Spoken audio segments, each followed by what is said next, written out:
Good morning बच्चों। आज मैं पुनः आप सबका स्वागत करता हूं बौद्ध धर्म के इतिहास सांची स्तूप के तीसरे भाग में। आशा करता हूं कि आप मेरी जो भी वीडियोस देखते हैं उसे बड़े ध्यान से सुनते होंगे। आज मैं जिस चीज़ को लेकर उपस्थित हुआ हूं वो है जैन धर्म बुद्ध धर्म की तुलना में अधिक लोकप्रिय नहीं हुआ। इसके पीछे कारण क्या थे, एक एक करके उनका अध्ययन करेंगे।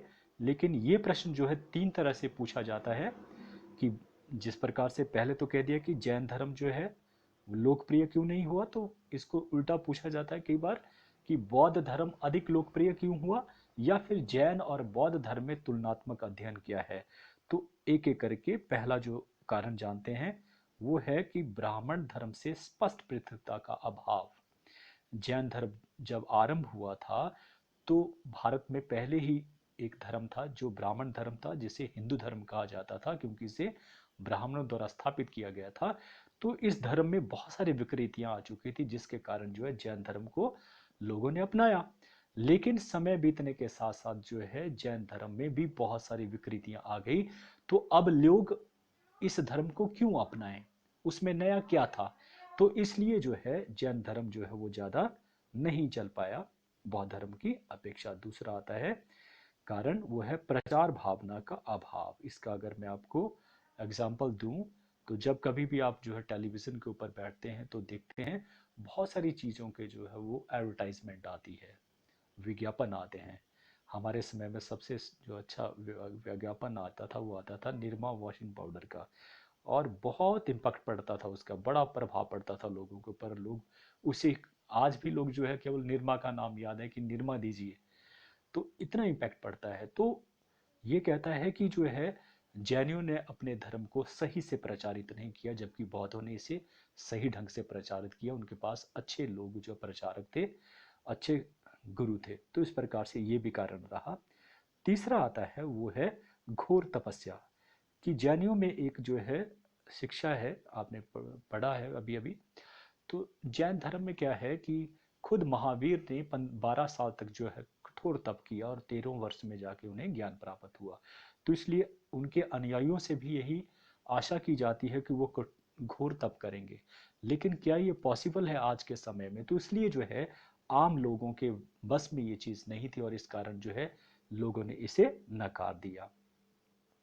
उसके पश्चात आता है वो है चौथा, वो है अहिंसा पर जोर। क्योंकि जैनों ने जो है अहिंसा के ऊपर बहुत ही गहराई में जाकर जो है इसको मान लिया। जिस प्रकार से गहराई की बात आती है तो गहराई में क्या मतलब हुआ कि जैसे कि पानी छान के पीना। नंबर दूसरा, जैसे कि मुंह के ऊपर पट्टी बांधना, कोई जीवाणु या विषाणु जो है उनके मुंह के अंदर ना जा पाए। तो एक आम आदमी जो दिन के 2 वक्त का खाने के लिए जो है वो दिन रात मेहनत करता है, क्या पॉसिबल है वो दो चीजें लेकर कि छान के पानी पीना या मुंह के ऊपर पट्टी बांधना? तो आम आदमियों के बस में ये सारी चीजें जो है नहीं थी, और इस कारण ये भी जो है लोगों ने नकार दिया। और भारतवर्ष की बात करें तो केवल जो वैश्य वर्ण के लोग हैं जिनके पास पैसे की कमी नहीं है, उन्होंने इस धर्म को ज्यादा अपनाया और दूसरे वर्ण के लोगों ने इसे नकार दिया। अगला जो कारण आता है वो है पांचवा, और वो है कि अधिक राजकीय सहायता न मिलना। जैन धर्म का जो अधिक लोकप्रिय न होने का कारण यह भी था कि बौद्ध धर्म की तरह अनेक जो शक्तिशाली सम्राट या राजाओं का जो संरक्षण उन्हें नहीं मिल सका। जब तक जो महावीर जीवित रहे तब तक तो जैन धर्म अंग, अवंती, मगध, मल और लिच्छवी राज्यों ने जो है उसे इसे अपनाया और शामिल किया। लेकिन उनके मृत्यु के पश्चात कोई भी ऐसा सम्राट आगे नहीं आया जिसने इस धर्म को अपनाया हो और इसे आगे ले गया हो। तो इस प्रकार से ये भी कारण जो रहा। छठा आता है पाटलिपुत्र में एक परिषद की असफलता। कहते हैं कि 200 वर्षों बाद जो है, कब, महावीर के मृत्यु के पश्चात की बात कर रहे हैं, उनके मरने के 200 वर्षों के पश्चात जो है मगध प्रांत में भयंकर अकाल पड़ा, या उत्तर भारत में भयंकर अकाल पड़ा। और इस कारण जो बहुत सारे जो अनुयायी थे जैन धर्म के वो दक्षिण भारत में चले गए। 12 वर्षों के पश्चात जब वो उत्तर भारत में वापस आए, तो जो जैनी जो है, जो यहीं ठहर गए थे अकाल के वक्त में, उन्होंने उनका जो है घोर विरोध किया। उन्होंने उनको कहा कि उन्होंने वहां दक्षिण में जाकर जो है, जो जैन के शिक्षाएं थी उनके विरुद्ध चले वो, उन्होंने उनका उनका जो है वो सही से अनुपालन नहीं किया। तो दोनों में जो है वो, दोनों में अंतर जो है वो पैदा होगा, गतिरोध पैदा हो गया। और इस गतिरोध को समाप्त करने की कोशिश की गई एक परिषद को बुलाकर, लेकिन वहां पर भी जो है दोनों में जो है घोर मतभेद जो उत्पन्न हुआ। जो जैन धर्म था वो दो हिस्सों में बंट गया। जो उत्तर में रह गए थे लोग, उन्होंने अपने आप को जो है श्वेतांबर घोषित किया। जो जो सफेद कपड़े पहनते हैं। और जो दक्षिण भारत के थे, उन्होंने अपने आप को जो दिगंबर कहा। दिगंबर का मतलब वो नंगे रहना, एक वस्त्र धारण न करना।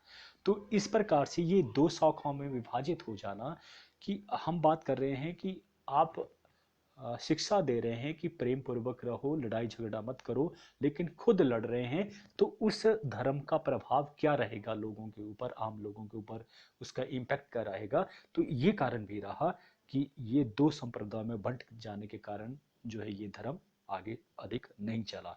तो ये 6 कारण पढ़े हमने कि जैन धर्म बौद्ध धर्म की अपेक्षा अधिक लोकप्रिय क्यों नहीं हुआ।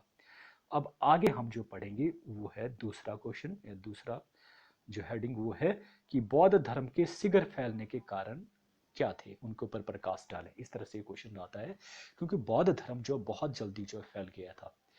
तो देखिए, कोई चीज़ जो है अगर आपको बहुत पसंद आती है, मार्केट जाते हैं तो आप उसको इमिडिएटली खरीद लेते हैं एकदम से।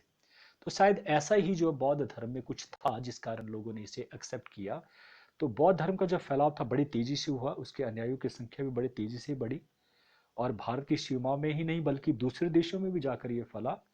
तो इसके पीछे जो सीधे सीधे कारण, जैसे माना जाता है कि इसकी शिक्षाएं सरल थी, कर्मकांड नहीं थे, लेकिन आस्ते आस्ते करके अब हम एक एक करके जो है इनको सभी के बारे में पढ़ेंगे कि ऐसा क्यों हुआ, जल्दी फैला।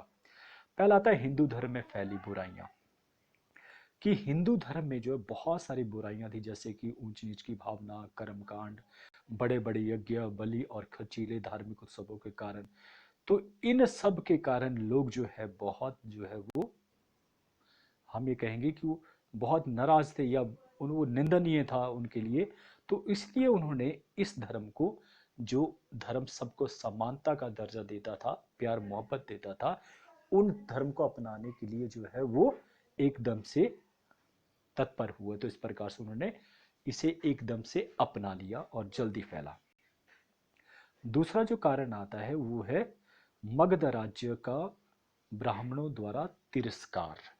देखिए, आज भी मगध का बात करते हैं तो उसका एक उत्तरी हिस्सा आता है और एक दक्षिणी हिस्सा आता है, बीच में नदी आती है, गंगा नदी। तो आज भी वहां पर इसी प्रकार की प्रथा प्रचलित है कि जो मगध रह जाता है वो गंगा के दक्षिणी हिस्से में रह जाता है। और मगध में जो शासक रहे, धनानंद या दूसरे, वो निम्न जाति से संबंधित है, इसलिए लोग आज भी वहां पर तिरस्कृत जो है समझते हैं मगध के लोग। और आर्यव्रत जो आधुनिक उत्तर प्रदेश है, उसे आर्यव्रत कहा जाता था। तो आर्यव्रत के जो लोग थे वो अपने आप को सबसे ऊंची जाति के लोग मानते थे। तो इस कारण भी मगध को निम्न स्तर का समझा जाता था, और इसलिए मगध जो ब्राह्मणों के जो प्रभाव से दूर था। तो इसलिए भी मगध जो राज्य था वो ब्राह्मणों के तिरस्कार के कारण उसने जो है बौद्ध धर्म को शीघ्र अपनाया, और इस धर्म को फैलाने के लिए जो है वो रात दिन कार्य किया, जल्दी किया, और इस प्रकार से ये धर्म जो है जल्दी फैल गया। ये दूसरा कारण हो गया। तीसरा आता है वो है बौद्ध धर्म की शिक्षाएं या उपदेश जनभाषा में। हिंदू धर्म की बात करें, भाषा है संस्कृत, जिसको देव तुल्य भाषा कहा गया, और उसी में ही जितने भी महाकाव्य, जितने भी जो धार्मिक पुस्तक, चाहे गीता हो या आपका रामायण हो, महाभारत, तो सभी को संस्कृत में लिखा गया है, जो आम लोगों की भाषा से बिल्कुल परे की भाषा है, कठिन भाषा है। लेकिन बौद्ध धर्म की जो शिक्षाएं थी बहुत ही सरल थी। जैसे उन्होंने अपनी पहले ही शिक्षा में कहा कि लोग दुखी हैं किसके कारण, इच्छाओं के कारण। तुम इच्छा छोड़ दो, तुमने जो इच्छा पाल रखी है वो इच्छा पाल रखी कि मैं जो है एकदम से जो है वो अमीर हो जाऊं, मेरे पास गाड़ी हो, मेरे पास बंगला हो। जब तुम्हारे ये इच्छाएं जब खत्म हो जाएंगी, तुम्हारी इच्छा ही नहीं रहेगी, इच्छा रहित हो जाओगे, तो तुम्हें दुख किस चीज का होगा? दुख इसलिए है कि तुम दूसरों को देकर कि अच्छा उसके पास ये गाड़ी है, मेरे पास नहीं है, मैं दुखी हूं। तो दुख का अभाव तब होगा या दुख तब नहीं होगा जब आप इच्छाओं से रहित। बिल्कुल सिंपल तरीके से बोला और समझ आती है कि सचमुच ऐसा है। तो इन सरल शिक्षाओं के कारण, और जन भाषा भी वो, महात्मा बुद्ध ने किस भाषा को चुना? पाली भाषा में, जो वहां पर बोली जाती थी। तो लोगों ने इसको समझा। अगर मैं हिंदी भाषी और नीचे से तमिल भाषी आ जाता है मेरा कोई गुरु और मुझे पढ़ाना शुरू कर देता है, तो श्योर है मैं उसका नकार दूंगा, वो चाहे जितना मर्जी बहुत बड़ा गुरु हो, बहुत बड़ा विद्वान हो, उसको मैं नकार दूंगा, मेरे लिए वो हास्यास्पद हो जाएगा। तो ये तीसरा कारण था कि जन भाषा में उपदेश देना और सरल शिक्षा होने के कारण लोगों ने इसे जल्दी अपनाया और ये जल्दी फैल गया। चौथा कारण आता सिद्धांतों और शिक्षाओं की सरलता। सिद्धांतों और शिक्षाओं की सरलता, बिल्कुल सरल। गौतम बुद्ध ने जो भी सिद्धांत और शिक्षाएं जनता के सामने रखी, वो बहुत जटिल और कठोर नहीं थी जैसे कि हिंदू धर्म में थी। उन्होंने आम बातों को तर्क के आधार पर जनता के सामने रखा, उदाहरण के साथ, और इन्हीं सभी सिद्धांतों को जनता ने बड़ी आसानी से समझ सकती थी। जैसे कि मैंने पहले भी कहा, संसार दुखों का घर है। दुखों से छुटकारा पाने एवं निर्वाण को प्राप्त करने के लिए अस्त मार्ग पर चलना चाहिए। नैतिक मूल्य पर जोर दिया गया। तो इस प्रकार से ये सहज रूप से लोगों ने इसे जल्दी से अपनाया, इसकी सरलता के कारण। ये हो गया चौथा। पांचवा आता है वो है गौतम बुद्ध का व्यक्तित्व।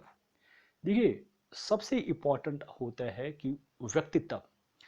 गांधी के बारे में भी एक कहानी आती है कि कोई माँ जो है अपने बच्चे को लेके चले जाती है गांधी के पास कि देखिए बहुत गुड़ खाता है, इसके लिए ठीक नहीं है, प्लीज आप बोलिए कि ये गुड़ ना खाएं। गांधी जी बोलते हैं कोई नहीं, आज मत कल आ बोलना इनको, कल आना, कल मैं जो है इसको कह दूंगा। अगले दिन वो चले जाते हैं और गांधी जी बोलते बेटा गुड़ अच्छा नहीं होता है खाना, आप इसको छोड़ दो। लेकिन उसकी माँ थी वो बहुत परेशान हो गई कि गांधी जी कल भी आप इसी बात को बोल सकते थे, आज क्यों? तो उन्होंने बोला कि भाई कल मैं भी गुड़ खाता था। तो बात वहीं आ जाती है कि आप जो कह रहे हैं वो क्या आपके व्यक्तित्व में वो चीजें हैं? मैं एक गुरु हूं और मैं अगर सिगरेट पीता हूं, शराब पीता हूं और मैं बच्चों को कहूं बेटा ये चीजें अच्छी नहीं होती है, तो उन्हें मालूम है हमारा गुरु इनको चीजों को लेता है, तो वो क्या इम्पैक्ट होगा? वो उसका मजाक होगा, वो एक तरह से लोग उसको जो है मानेंगे। अंदर ही अंदर शायद मुंह पर नहीं बोलेंगे बच्चे, लेकिन वो अंदर ही अंदर जो है उनका मजाक करेंगे उस गुरु का कि देखिए क्या बोल रहा है, खुद जो है करता और हमें बोल रहा है ऐसा मत कीजिए। तो ये व्यक्तित्व के ऊपर बहुत निर्भर करता है कि अगर आपका उच्च व्यक्तित्व हो तो वो इम्पैक्ट करती है, उसकी गहराई तक जो है वो बातें जो है वो ठहर जाती हैं शिष्यों के। तो कहते हैं, जो महात्मा बुद्ध के बारे में एक एग्जाम्पल है, कहते हैं कि उस समय लोग उनको गालियां तक भी देते थे। कहते हैं एक इसी तरह का एक व्यक्ति हुआ जिसने उनको बहुत सारी गालियां दी। वो उनको बोल रहे थे और वो उनको गालियां दे रहे। तो महात्मा बुद्ध सुनते रहे और बाद में उन्होंने सिर्फ उनसे एक क्वेश्चन पूछा उस आदमी से कि जब कोई जो है आपके पास कोई भिक्षा मांगने के लिए आता है और वो भिक्षा लेने से इनकार कर देता है तो आप क्या करेंगे? तो उसने कहा ये तो क्या पूछ रहे हैं, मैं वो जो भिक्षा में देना चाह रहा था उसको अपने पास रख लूंगा। तो उसने, महात्मा बुद्ध ने ठीक वैसे ही जवाब दिया, तो मैं आपकी गालियां नहीं लेना चाहता हूं, आप उसे अपने पास ही रखिए। तो इस तरह से वो जवाब देते थे और उन जवाबों को सुनकर लोग जो है वो उनके हमेशा के लिए मुरीद बन जाते थे, शिष्य बन जाते थे, उनके स्वभाव के कारण। तो उन्होंने पूरे जिंदगी में कभी भी किसी के साथ जो है वो अभद्र व्यवहार नहीं किया, जोर से आवाज नहीं करी, हमेशा हमेशा उनके मन के ऊपर, जो मुख के ऊपर कहते हैं, वो एक स्माइलिंग फेस, हमेशा जो है वो मुस्कुराहट रहती थी दूसरों की और प्यार रहता था। तो इस व्यक्तित्व के कारण भी जो है वो बौद्ध धर्म अधिक शीघ्र फैला। छठा आता है वो है जाति भेद और ऊंच नीच में के विरोधी। महात्मा जो बुद्ध थे वो जाति पाति और ऊंच नीच में बिल्कुल भी जो है वो भेद नहीं करते थे, उनके लिए सभी लोग जो है समान थे।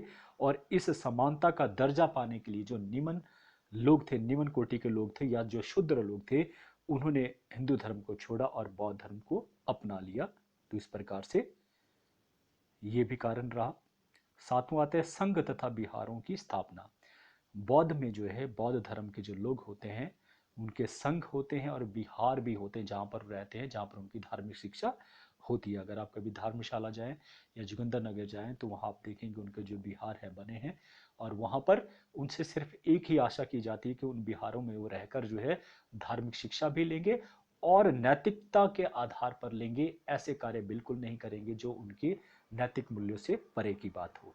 तो ऐसे जगह का होना जहां पर जो है हमेशा ये भाव पैदा होता हो कि हम कहाँ जा रहे हैं, हमारे मूल्य क्या हैं, उन मूल्यों के रहते हुए जीते हैं, एक दूसरे को देखते हैं हर सुबह शाम। तो वो शिक्षा जो है, उस शिक्षाओं के कारण भी लोग जो है वो उनके प्रति आकर्षित होते हैं या उनके प्रति जो है वो श्रद्धा भाव जो है वो पैदा होता है। तो इस कारण भी जो है बौद्ध धर्म शीघ्र फैला। आठवां आता है राज्यों द्वारा संरक्षण। ये बात भी हो चुकी थी कि बौद्ध धर्म का शीघ्र और तीव्र गति से दूर दूर तक फैलने का कारण क्या था कि बहुत सारे जो बड़े सम्राट हुए, जिसमें बिम्बिसार था, जासवंत था, या अशोक की बात करें, अशोक ने अपने बच्चों को भी जो है इस धर्म को फैलाने के लिए श्रीलंका भेज दिया था। आप सोच सकते हैं सबसे ज्यादा जो है अशोक ने इस धर्म को फैलाने का कार्य किया, कब? कलिंग के युद्ध के पश्चात। तो इस प्रकार से इन राजाओं द्वारा जो है इसे अपना धर्म, राजकीय धर्म घोषित करना और उसके लिए कार्य करना। तो इस प्रकार से बौद्ध धर्म जो है इसके कारण भी शीघ्र फैला। नौवां आता हुआ भिक्षुओं का मोक्ष। बौद्ध भिक्षु ने बड़े जोश और सच्ची लगन से इस धर्म का प्रचार किया और उन्होंने अलग अलग क्षेत्रों में जाकर बौद्ध धर्म के सिद्धांतों को जनता तक पहुंचाया। और बौद्ध धर्म आज भी कई देशों में जीवित है, जैसे कि श्रीलंका हो गया, वर्मा, तिब्बत, चीन और जापान। परंतु बड़े दुख की बात है कि जहां पर इसका जन्म हुआ वहां पर यह धर्म इतना नहीं फैल पाया। लेकिन फिर भी दूसरे देशों में जाकर कुछ चीजों को लेकर, जैसे कि मोक्ष को लेकर जो है, जो भ्रांति जो है इस धर्म में है, वो कहीं ना कहीं टूटी है दूसरे धर्मों की अपेक्षा। यहाँ पर जो है उसे ज्यादा सही ढंग से वो बताया गया है। तो इसलिए भी लोगों ने जो है इस धर्म की तरफ जो है वो अपना ज्यादा ध्यान आकर्षित किया और लोगों ने इसे अपनाया। अब हम पढ़ेंगे, ये तो हो गया सारा का सारा कि बौद्ध धर्म शीघ्र क्यों फैला। अंतिम जो है इस अध्याय में हम बात करेंगे वो है, या इस पार्ट में बात करेंगे वो है बौद्ध धर्म के पतन के कारण, कि ये पतन क्यों हो गया। भारत में जो बौद्ध धर्म था उसका जन्म जो है 6ठी शताब्दी में हुआ था, किंतु कालक्रम में भारत से बौद्ध धर्म लगभग समाप्त हो गया, जबकि विश्व के अन्य देशों में ये प्रसार इसका होता रहा है। इसके पीछे जो कारण थे उनके बारे में हम एक एक करके जो पढ़ेंगे। पहला कारण है कि बौद्ध संघों में भ्रष्टाचार।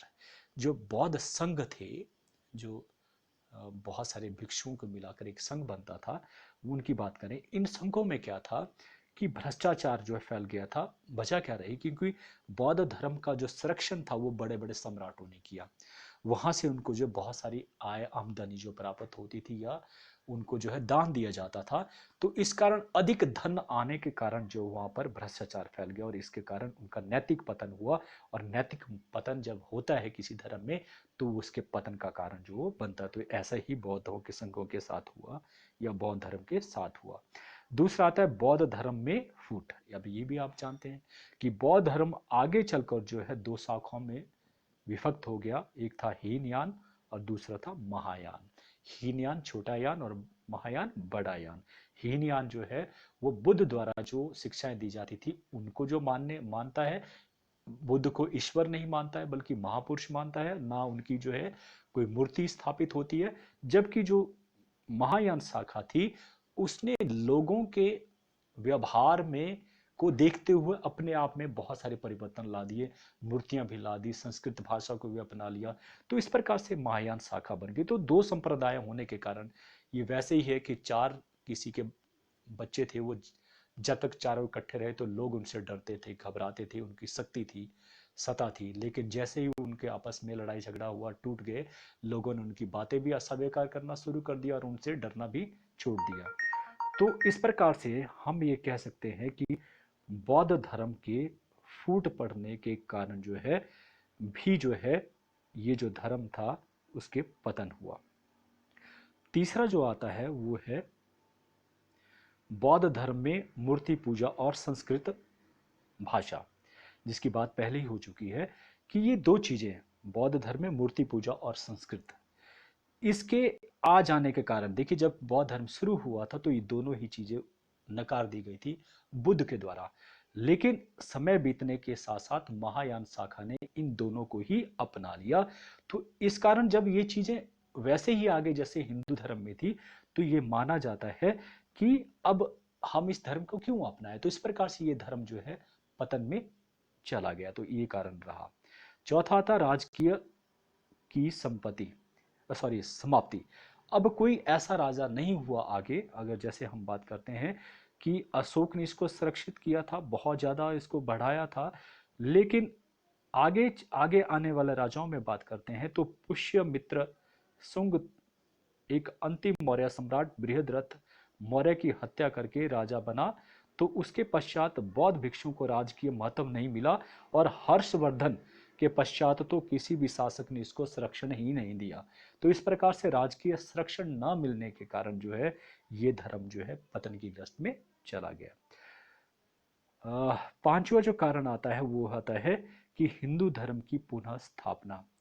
कि देखिए, कुछ बहुत ऐसे लोग जो है पैदा होते हैं जिन्होंने समय के साथ साथ जो है कई कुरीतियों को, कई चीज़ों को उन्होंने दुरुस्त किया। तो हिंदू धर्म में भी बहुत सारे ऐसे लोग पैदा हुए जो चाहते थे कि हिंदू धर्म जो प्राचीन समय में हिंदू धर्म अपनी ऊंचाइयों के ऊपर था वो समय फिर से आए। इसलिए उन्होंने क्या किया कि हिंदू धर्म की बहुत सारी कुरीतियों को उन्होंने दूर करने की कोशिश की, और उनमें नाम आता है शंकराचार्य का नाम आता है हिंदू संतों में। और इसी प्रकार से जो है शंकराचार्य के साथ ही नाम आता है कुमारिल भट्ट का नाम भी आता है। तो इन दो व्यक्तियों के कारण जो हिंदू धर्म जो पुनः स्थापित हुआ इनकी विकृतियों को दूर करने के पश्चात। तो इस कारण भी जो है, क्योंकि जब हिंदू धर्म अपने शुद्धतम रूप में आ गया, लोगों को समानता का दर्जा प्राप्त हुआ, तो लोगों ने अब बजाय बौद्ध धर्म की तरफ आने के वो हिंदू धर्म में ही बने रहे। फिर आता है कि इसलिए भी पतन का कारण बना क्योंकि हूणों के आक्रमण हुए। कहते हैं हूणों ने तोरमान के नेतृत्व में जो उनका जो सम्राट था हमला किया, लूटपाट की और बहुत सारा विध्वंस किए, उन्होंने मंदिरों को लूटा। कुछ वर्षों के पश्चात जो है तोरामन के पुत्र जो है जिसका नाम था मिहिरकुल ने भी जो है आक्रमण किए। तो इस प्रकार से उनके लगातार हूणों के आक्रमण होने के कारण जो है हिंदू मंदिर हो चाहे जैन मंदिर थे उनको पूरी तरह से लूटा गया और उनको नष्ट कर दिया गया। तो इस कारण जो है इनके चिन्ह खत्म होने के कारण जो है वो पतन हुआ। सातवां आता है वो आता है बौद्ध धर्म की जटिलता। हिंदू धर्म की भांति जो है बाह्य आडंबर, कर्मकांड और अंधविश्वास प्रचलित बौद्ध धर्म में थे। 7वीं सदी आते आते बौद्ध धर्म में अनेक कुरीतियां भी आ गई। वैदिक धर्म की तरह ही कर्मकांड उनमें शामिल हो गए, और बौद्ध धर्म अपनी जो वास्तविक पहचान जो सादगी थी वो खत्म हो गई, और इस प्रकार से लोगों ने इस धर्म को नकार दिया। ये भी इसका पतन का कारण रहा। फिर आठवां आता है वह है राजपूतों द्वारा विरोध। अगर हम बात करें उत्तरी भारत में बात करें तो पश्चिम की तरफ जो है राजपूताना पड़ता है, ज़्यादा का जो हिस्सा आता है वो आता है राजस्थान में। तो ये जो राजपूत थे ये शासक वर्ग थे, और ये एक दूसरे के साथ जो युद्ध करते थे, ये इनका जो है एक तरह से युद्ध करना ये अपने आप में अपने आप को बहादुरी दिखाने का जो है एक माध्यम समझते थे, और ये अपने खून में इस चीज़ को मानते थे। तो इस तरह से, क्योंकि वो लड़ाई तो तभी होगी जब हिंसा होगी, तो अहिंसा न होना जो है इसके बिल्कुल विरोधी थे। इसलिए जो है इन्होंने इस धर्म को पूरी तरह से नकार दिया। ये भी कारण रहा कि जो है इस धर्म का पतन हुआ। भारतवर्ष की बात करें हम, मुसलमानों के अगर रही सही कसर जो थी वो मुसलमानों ने जो है आकर जो है उसके पूरा कर दिया।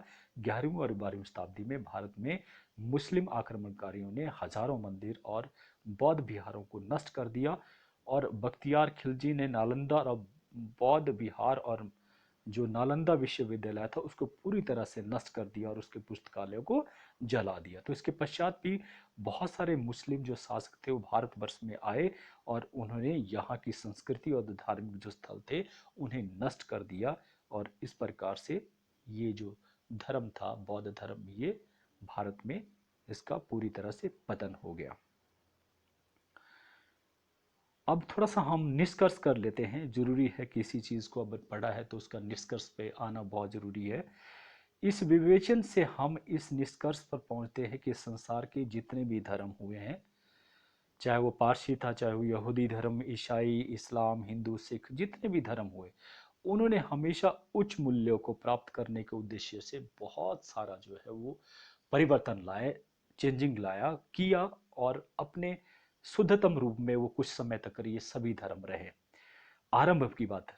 लेकिन जैसे जैसे जो समय बीतता गया उसमें स्वार्थता के कारण, कुछ लोगों के, कुछ समुदायों की स्वार्थता के कारण जो है इसमें विकार उत्पन्न होते चले गए, और ये सारे के सारे जो धर्म थे वो पतन के ग्रस्त में जाते रहे। लेकिन ये कहता है कि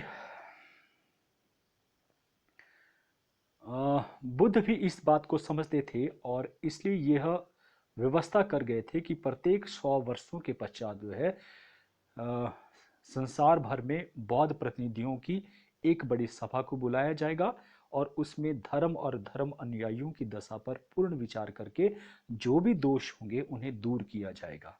तो इसलिए क्या होगा कि वो धर्म में नवीनता आएगी और इस कारण लोग उसमें शामिल होने वालों की संख्या जो वो बढ़ती रहेगी। ये जो बुद्ध के जो है वो बुद्ध के आने वाले समय के लिए जो है एक गाइडलाइन दी गई थी, और ऐसा कुछ समय तक होता रहा, लेकिन एक समय के पश्चात फिर इस व्यवस्था का भी जो है ध्यान नहीं किया गया, और इस प्रकार से ये धर्म जो है फिर पतन होना स्वाभाविक था। तो निष्कर्ष से यही हम निकालते हैं कि कोई भी धर्म का अगर हम बात करें, आरंभिक समय में कोई भी धर्म जो है बिल्कुल शुद्धतम रूप था, सभी सामान्य था, सभी समान लोग थे। लेकिन समय बीतने के साथ साथ ये वैसा ही है कि जिस प्रकार से गंगा अपने उद्गम गंगोत्री से जब निकलती है तो वो सबसे शुद्ध होती है, और जैसे जैसे वो आगे बढ़ती जाती है और बांग्लादेश में पद्मा नाम से जब आगे बढ़ती है और बे ऑफ बंगाल में गिरती है, तो वो जो पानी होता है वो सबसे जो है प्रदूषित पानी होता है। तो आज हमने केवल बौद्ध धर्म के संदर्भ में पढ़ा, इसलिए जो है मैं केवल एक थोड़ी सी लाइन जो इसके साथ जोड़ना चाहूँगा। मेरे ईश्वर, मुझे किसी और को मतलबी कहने का क्या हक है। मेरे ईश्वर, मुझे किसी और को मतलबी कहने का क्या हक है। मैं तो खुद तुझे मुसीबतों में याद करता हूँ।